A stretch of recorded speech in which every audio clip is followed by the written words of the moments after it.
Right, so this is practice test set 7, paper 2 for the higher. Now let's see what the first question is. Work out the value of m when x is minus 2 and n is 5. So m is equal to 3 times minus 2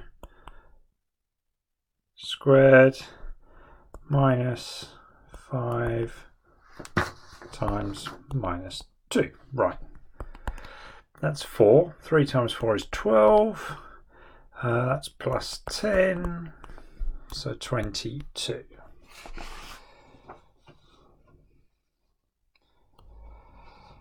Question 2. Mortar is made by mixing cement, sand and quicklime in the ratio 1 to 2 to 3. Work out the volume of sand needed for 2.1 meters cubed of mortar. Right, so sand is that one.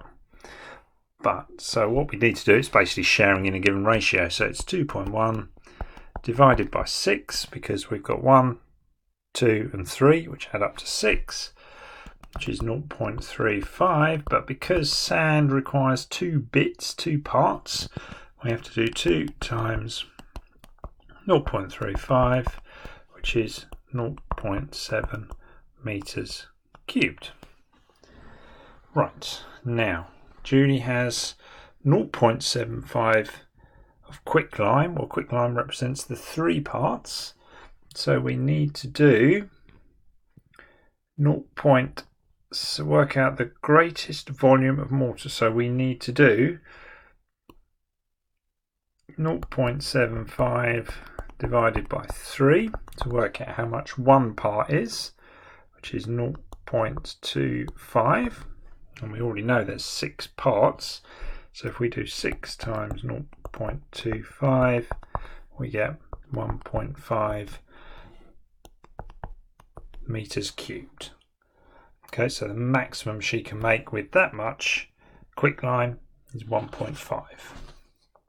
Okay, question 3. Right, we've got an isosceles triangle.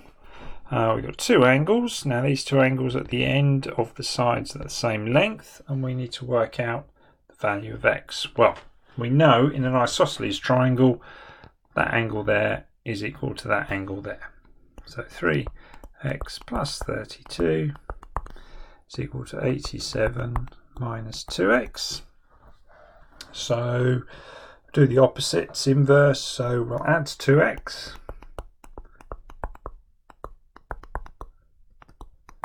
Take away the 32, and then we'll divide by 5, so x is 11. Right, next question. Calculate the exact value. So basically you need to tap all of that into your calculator. Now I use the fraction button, and just make sure you copy it in just like that with the brackets and the squared, and if you do that you get 1160. Now part B, write your answer to part A in standard form. Well, standard form has to be between 1 and 10, so it's 1.16 times 10 to the power of 1, 2, 3. Okay, so that's in standard form. Now write your answer to part A to 2 significant figures, so we're going to round it there, so it becomes 1200. That's question 4. Now question 5. 3 bags of counters are used in a game. Okay, the start of the game, bag A contains 5 red, 4 white. Right. Yeah, bag B and bag C. The game begins by taking a random counter from bag A. If the counter is red, a counter is then taken at random from bag B. If the counter taken from bag A is white, right, so then we take it from C. Okay, we still haven't got a question, have we? Let's see what the question actually says. Right, complete the tree diagram. So this is the first counter. This is the first bag. There's 5 of the red and 4 of the white. Now, if a red one is picked, for red one, we have to go to bag B, which has 5 in total, but 4 red.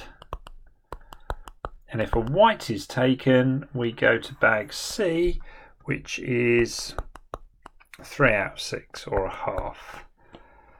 Blimey, that's a wordy old question. Show that the probability that the second counter is red is twice the probability that the second counter is white. Right, okay, so for it to be red,